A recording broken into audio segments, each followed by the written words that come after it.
if living a life of ease, synchronicity, abundance wasn't some rare miracle, but instead the natural result of utilizing your imagination in the way it was intended, as a doorway to your desired manifestations. In this video, I am going to break down Neville Goddard's famous Manifesting Barbados story and show why it may be the very thing that is preventing you from breaking through and calling in your desired manifestation. Because it is not always about having a clear vision or trying to believe harder. It's about generating a whole new energetic signature by letting go of the version of you who keeps expecting life to be hard. Hi, my name is Allison, and I have spent the past 6 years studying the mechanics of manifesting, and I am here to help you create the life you desire to experience, not by chasing results, but by shifting your energy. Now, Neville Goddard has a famous story that he references in books and lectures,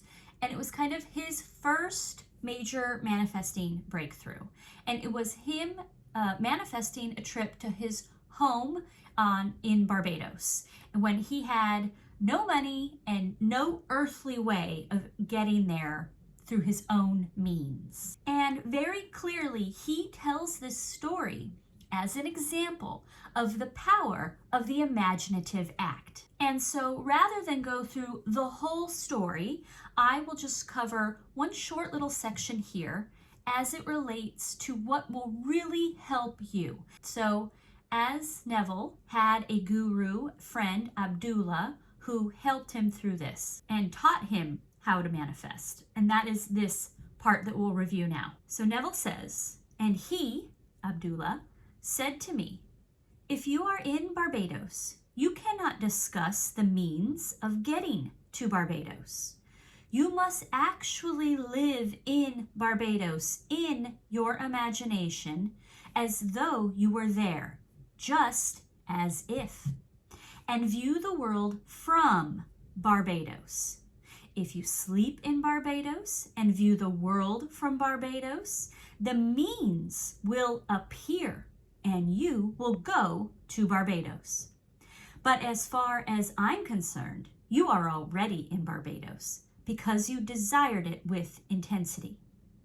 All you had to do was simply to enter it, and you enter it now in New York City, even though it is 2,000 miles across water, and you aren't going to walk across water.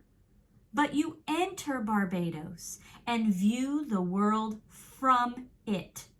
If you see the world from Barbados, then you have to be in Barbados." Now, this is an extremely powerful and valuable lesson, and we have proof of it because it worked.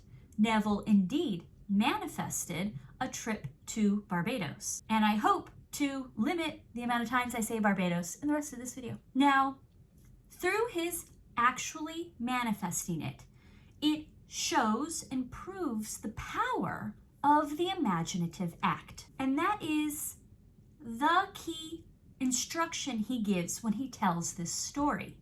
Now, we know that the imaginative act is how we tap into our higher consciousness. And it is through our higher consciousness that we call in our manifestations, not through our thinking, egoic mind. So the imagination is how we connect to these higher planes, to our higher consciousness. But can it be that trying to immediately jump into the imaginative act be exactly what is holding you back from being successful? So you know that a coin has two sides. For a quarter, for example, has a heads and an eagle on the back. Now, two sides, same coin. Now, if you were to hold the coin and only ever look at the face, you hold it head side up, you only look and pay attention to that side of the coin. After a while, your mind will filter out the image that's on the back.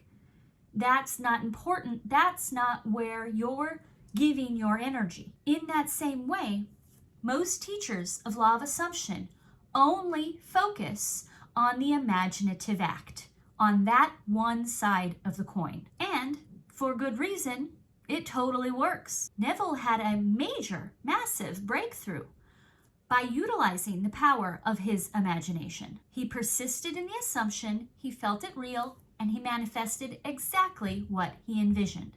That side of the story is powerful, and for many people, it is enough. They imagine clearly, their manifestation unfolds. They never have to turn the coin to the other side. But what most people don't realize is that even if you're not paying attention to it, the other side of the coin is still there. And if you're stuck, it's likely that it's the other side of the story that you need to pay attention to. Can it be that even though you've been imagining and affirming and trying to persist, your desire still feels out of reach because of who you are being when you are doing the processes? For some people, imagination alone will take them all the way. That might be all they need because their sense of self is flexible enough to allow the desire to unfold. Neville was able to imagine powerfully because he was willing to let go of the self who couldn't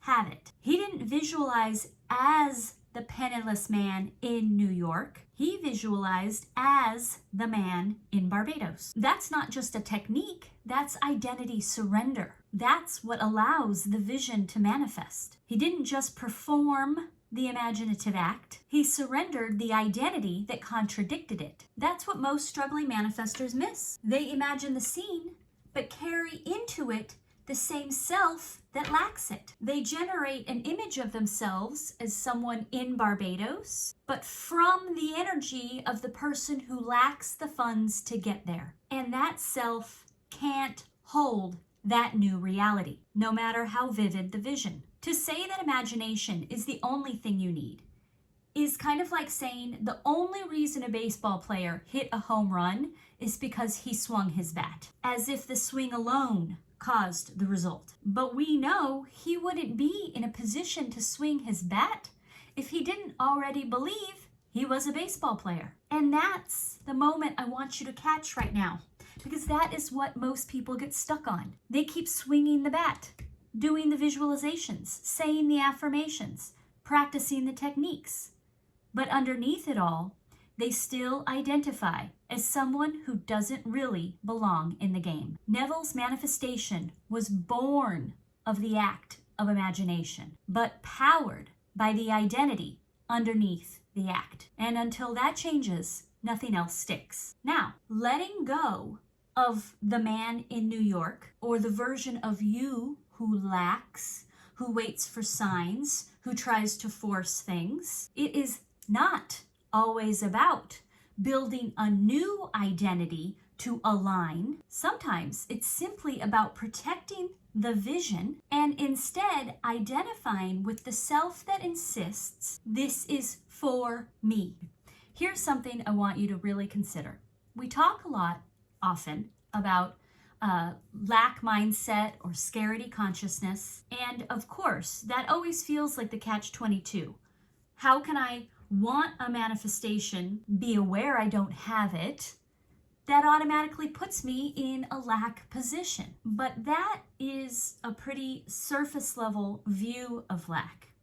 I want to go deeper. What if the problem isn't I lack the thing and I am aware of it? What if the problem is a lack in consciousness? Not just being aware that you don't have it, but carrying that lack identity into the process of imagination where you're trying to create. So the imagination is there, but it's infused with the frequency of not yet, it's not for me, I lack evidence. The true source of lack in consciousness is not just saying the evidence of my senses says this thing isn't true for me. It's holding the energy internally, saying I am not the person for whom this is true. It's not allowing yourself to truly be it, even in your own imagination. I coach so many people who often say, I know what I need to do, or I know what state I need to be in. We can all know, but it's that lack of an internal boundary that draws a line and says, no matter the evidence of my senses, I am what I say I am. That's the missing piece. That's the other side of the coin. The people who are successful with their imaginative act are those who refuse to let the egoic thinking mind pull them back into, I'm the one who doesn't have it yet. Set that internal boundary. Let go of the lack in consciousness. It's like going to a foreign country. You have to obey that country's laws. Even if they're not what you're used to at home, you must carry that into your imaginative act and discard this lack in consciousness. Be aware of who you are being, what you are coming from when you hold your vision. Set a line you can't cross. I don't live there anymore. Or like Abdullah to Neville, you are not in New York, you are in Barbados. Because without that boundary, your imagination isn't really tapping into your higher consciousness. It's simply engaging in a daydream of the egoic mind. Let this be the boundary. Let this be the time that you say, I know what I imagined, I know who I am, and I'm no longer available for anything else. And I hope that this video was helpful to you, and I look forward to bringing you more. Thank you.